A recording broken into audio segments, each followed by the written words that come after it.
Hi, I'm Chris Haigh and this is the Fiddle channel. In this lesson I'm going to talk to you about the minor blues scale.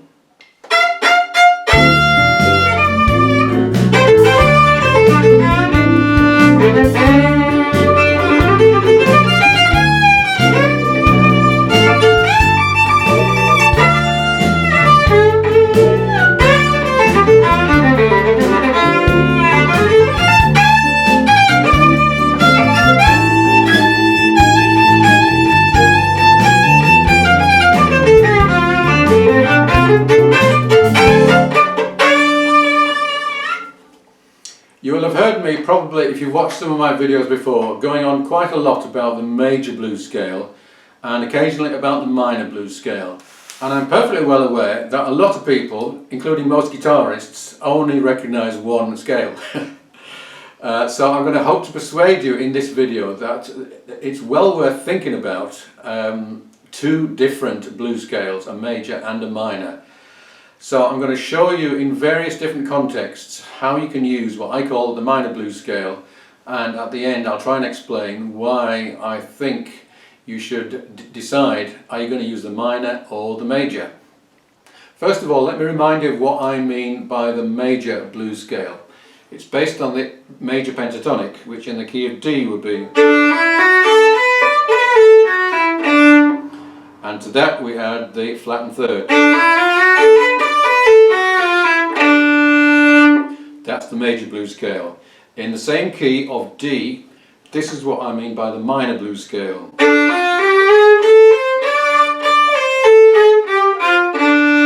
So this is based on the D minor pentatonic with the addition of a flattened fifth, which is this note.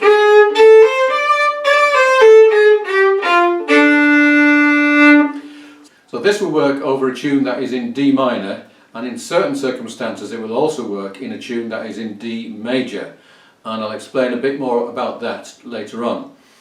Now, having said that there are two different scales, these two are actually, the major and the minor, are actually very closely related. So if you look at the D minor blues scale, that includes within it the F major blues scale. So for each minor blues scale there is a relative major blues scale, but it's a different key, and that's a very important thing to remember. We're not talking about the relative minor and major of D, we're talking about the D major and the D minor. So, but the good news is that because the minor and major blues scales fit together in this way, it means you only have to learn one set of finger patterns, which is incredibly good luck. Now, sticking with D, we've done one octave so far, which is... Let's take that to the top of first position, back down and down to the bottom of first position, and then back to place.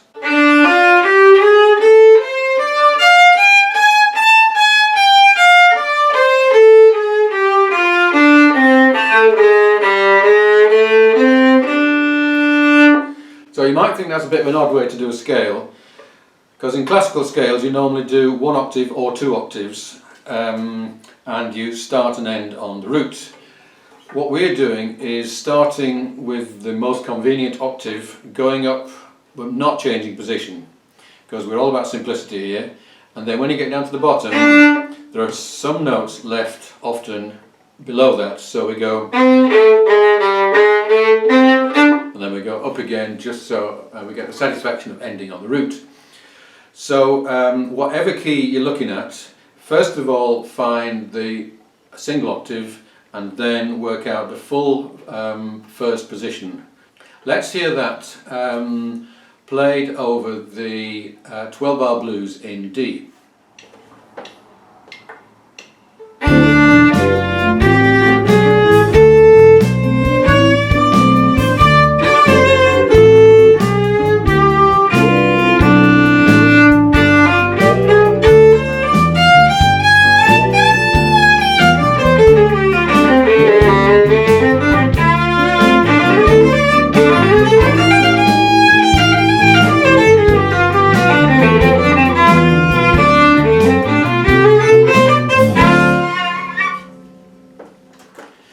hear that sounds great.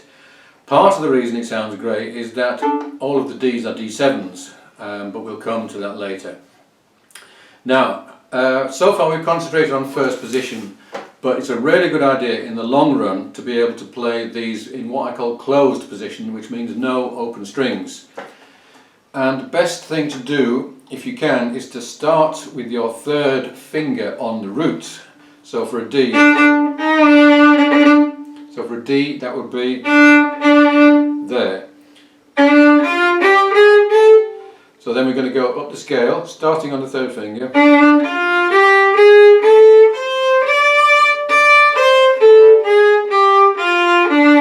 Or going right up to the top, that would be.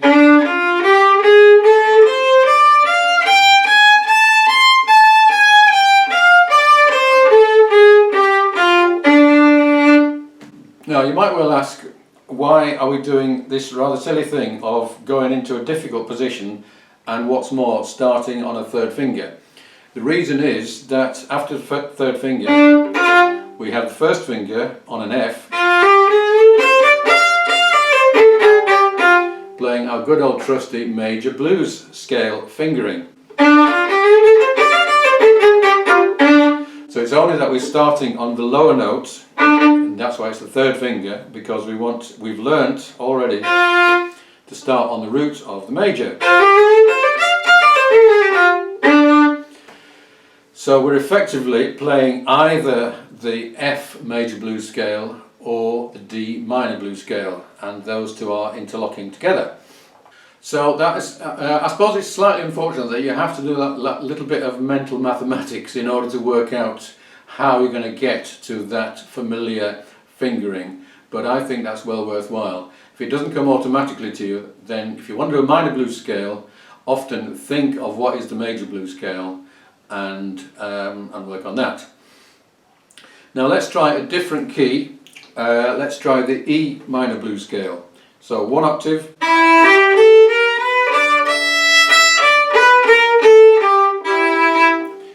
Same position, but we'll go up to the top.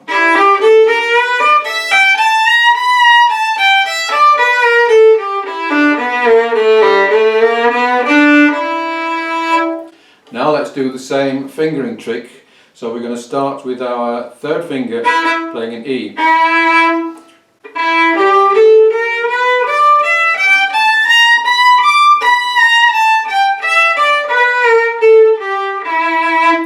And once we're in this kind of position, then you can then forget about what notes you're playing. All you have to think about is the fingerings, which hopefully you will have learnt by now. So that's a really useful trick. Let's hear this in a bluegrass context. Let's start in first position.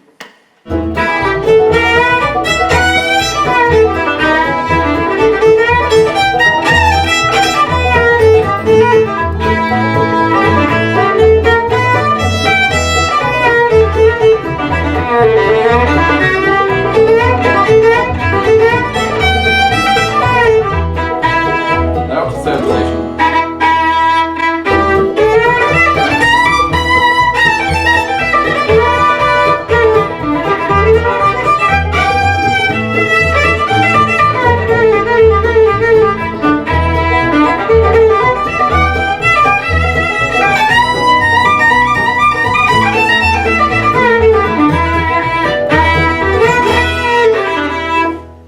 Now it's one of the mysteries of bluegrass, how you can play what is so obviously a minor scale over major chords.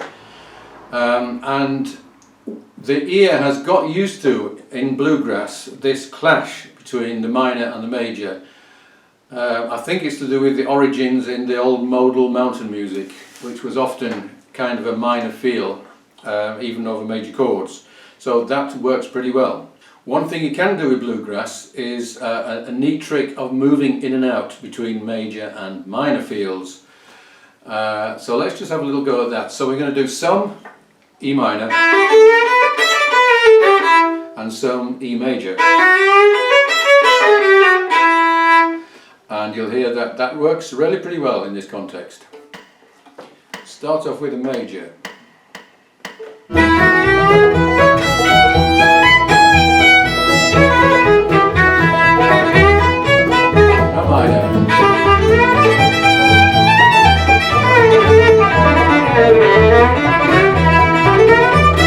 major, minor.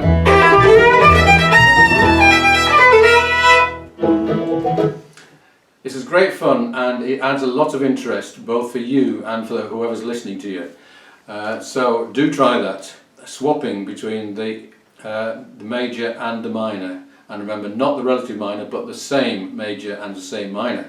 So from what we've told you so far, it should be possible for you to work out for any key what is the minor blues scale.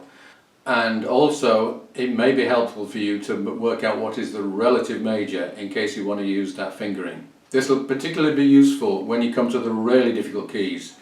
And let's try C sharp major. Boom, boom. So the chord is going to be C sharp, and we're going to play the minor C sharp scale.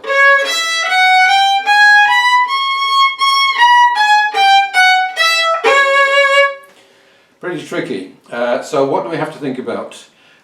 We're going to go to the relative major, which is E. Let's put the first finger on that E, and then third finger below that. So then we have, or we could do it in first position.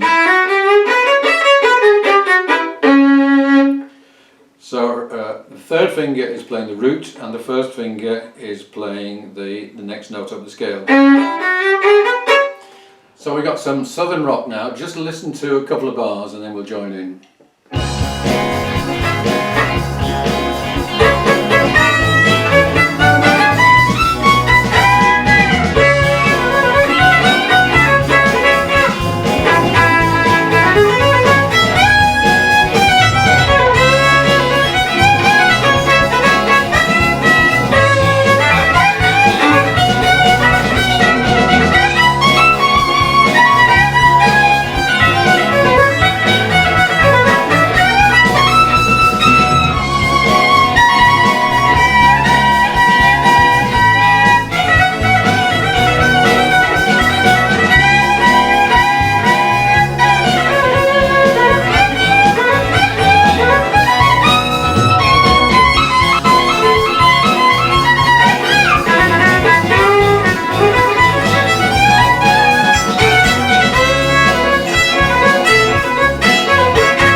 So I hope I made that look easy.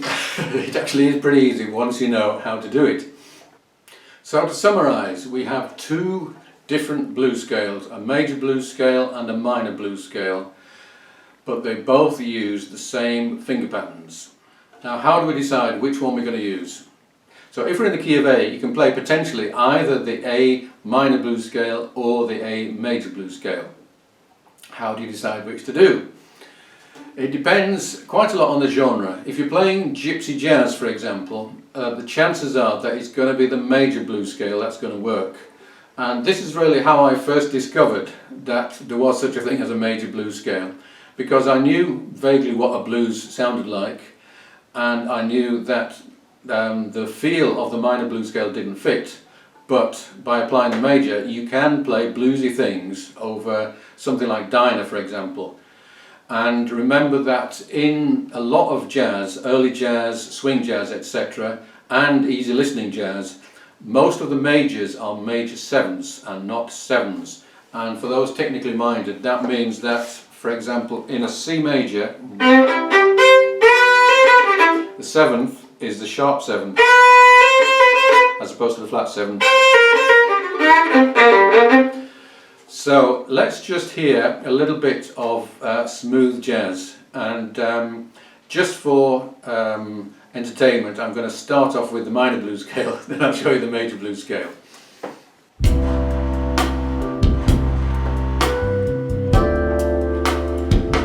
Okay, here's the minor blues scale.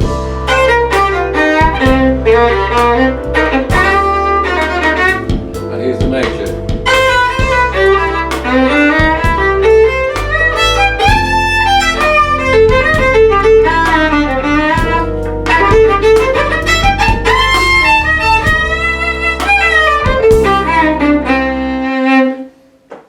And you can hear how much more comfortable the major blues scale was than the minor blues scale.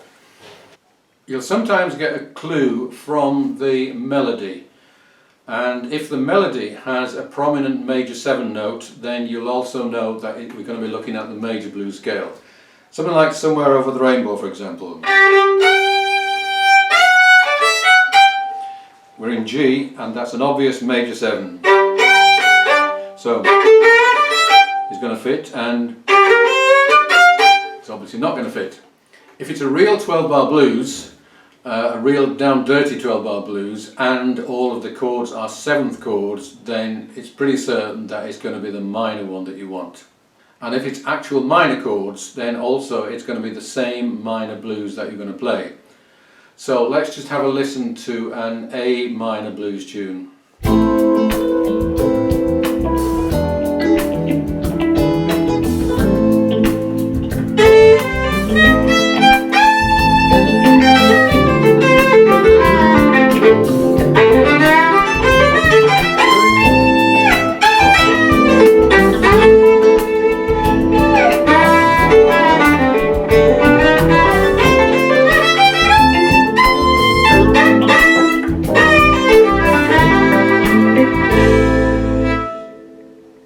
Another thing you can do is, if you're not sure which one to use, just try holding or sustaining a major 3rd note, and you'll soon find if that feels comfortable, then the major blues scale is going to work. If it feels uncomfortable, then you're going to want to go for the minor. As we said earlier, in bluegrass and in quite a lot of different forms of country music, you can often switch between the two. So if you're in the key of D, for example, you could play both the D major blues scale and the D minor blues scale and switch between them. And if you're still not sure, first try one and then try the other. And one will work and one might not work. On my Patreon page I have quite a few videos which are listening and finger exercises, where basically I play a phrase in either the pentatonic or the blues scale, either the minor or the major, and you listen and you play it back, and we go round and round, and it gets your fingers used to, and your ears used to, the feel and the sound of the blues scales, the minor and the major. So if you're interested, then have a look at my Patreon page and decide whether or not you want to join me there. If you want a copy of the dots for everything that we've done today, then please subscribe, send me an email, and I'll send you a copy. And if you strongly disagree with my way of explaining the blues, then please do leave a comment below and explain where I've been going wrong. Because really, I would like there to be some kind of rule book or accepted textbook or academic paper which explains why so many people only like the blues scale, only like the minor blues scale, and don't like this idea of 2 different blues scales. But if someone can point me in that direction, it will certainly help to clear things up for me. But I do know that my explanation certainly works for me and works for the people that I've taught in the past. We're going to finish off with a little play around using what's called a Hendrix chord, which is a chord with both a major and a minor 3rd. So this is based on D7 sharp 9. Hope you enjoy this. See you again soon.